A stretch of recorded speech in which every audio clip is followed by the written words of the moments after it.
बिस्मिल्लाहिर्रहमानिर्रहीम अस्सलाम वालेकुम। Welcome to Gauhar publishers. This is Hamna Binte Shahzad. Our motto is redefining the geography of education through data resources for conceptual learning. Dear teachers and dear students, आज के इस video lesson में हम गौहर उर्दू कायदा प्ले ग्रुप का एक नया हर्फ देखेंगे और हर्फ हमारे पास है टे। बे के ख़ानदान का ही लफ्ज़ है। यहाँ पर हम टे की शक्ल देखेंगे, टे की पहचान और उसके ज़ख़ीरा अल्फाज और एंड में देखेंगे लिखाई। अब टे तो चलते हैं सबसे पहले ज़ख़ीरा अल्फाज की तरफ। टे जैसे कि आप स्क्रीन पे देख सकते हैं, टे हमें नज़र आ रहा है। बे के ख़ानदान का ही लफ्ज़ है, बे की तरह की ही शक्ल है। फ़र्क है अब नुक्ते का, यहाँ पे नुक्ता नहीं है। यहाँ के लिए जो जुमला आपने याद रखना है वो है टे ने सर पे टोपी है पहनी।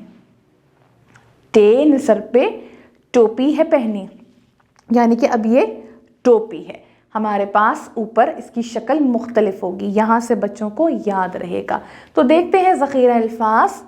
टे टोकरी, टे टोपी, टे टमाटर, टे टेलीफोन, टे टॉफ़ी, टे ट्रक, टे टेलीविज़न, टे ट्रैक्टर। अब हम देखेंगे टे की लिखाई। टे की लिखाई के लिए सबसे पहले हम पेंसिल फेरना देखेंगे। ये देखिए, अब हम टे की शक्ल को देखते हैं, बिल्कुल बे की तरह, और ये हमने बनाया यूं। आप गौर से देखिएगा, टे ने सर पे टोपी है पहनी।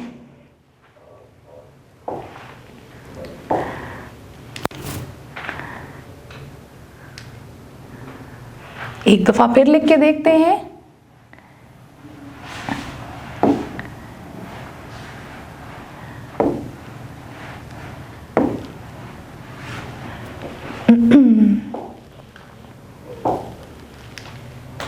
सफ़ा नंबर 45 पे सबसे पहले हम देखेंगे टे टोकरी, टे टोपी। अब इसकी लिखाई हम करेंगे, ठीक है। अब टोकरी के साथ साथ ये दो वोकैबुलरी वर्ड हैं, इस पे कुछ बातें भी हम कर लेते हैं। टोकरी हम क्यों इस्तेमाल करते हैं? टोकरी हम इसलिए इस्तेमाल करते हैं कि टोकरी के अंदर हम मुख्तलिफ़ चीज़ें रख सकते हैं, अपने घर के अंदर भी रख सकते हैं, कपड़े भी रख सकते हैं। इसके अलावा अगर हमने कहीं पिकनिक पे जाना है अपने घर वालों के साथ मिलकर, दोस्तों के साथ मिलकर, कज़न्स के साथ मिलकर, तो हम खाने पीने का सामान भी टोकरी के अंदर रख सकते हैं।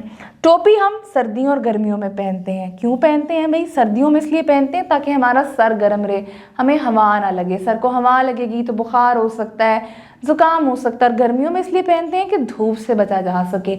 धूप से बचेंगे तो क्या होगा? लू नहीं लगेगी, हम बीमार नहीं होंगे। तो टोपी पहनने के भी बहुत फ़ायदे हैं। और आपको पता है, जब हमने नमाज़ पढ़नी होती है तो भी हम टोपी पहनते हैं, ठीक है। इसी तरीके से टे को आपने यहाँ पर बिल्कुल बे की तरह लिखना है। ऊपर लाइन के बिल्कुल आना चाहिए, ना लाइन से ऊंचा हो और ना ही लाइन से नीचे जाए।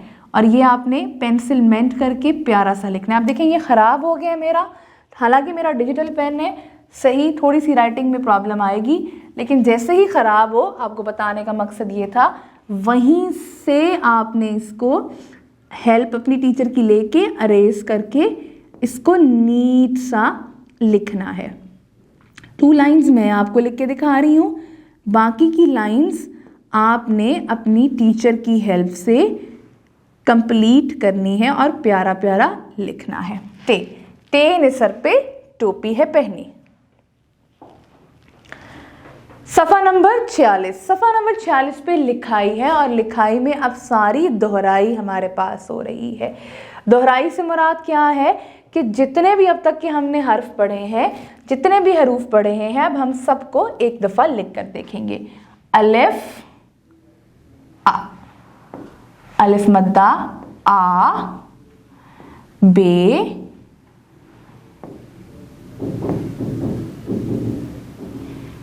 बे का क्या नुक्ते की पहचान थी? बे बिल्ली की एक दुम। पे की क्या थी? पे से 3 पत्ते गिरते हैं। ते की क्या है? ते तितली की 2 आंखें और 2 पर। टे ने सर पे टोपी है रखी। इस तरीके से हम इसको कंप्लीट करेंगे। एक दफा मैं और करके दिखा देती हूं आपको। अलिफ, अलिफ मद आ, बे, बे बिल्ली की एक दुम यानी कि एक नुक्ता, पे, पे से 3 पत्ते गिरते हैं यानी कि 3 नीचे की तरफ, टे तितली की 2 आंखें, आंखें ऊपर होती हैं तो 2 नुक्ते, टे ने सर पे टोपी है रखी। बिल्कुल इसी तरीके से। मुझे उम्मीद है आपको आज का वीडियो लेसन पसंद आया होगा। एक नए वीडियो लेसन के साथ हम फिर मिलेंगे, तब तक के लिए अल्लाह हाफिज।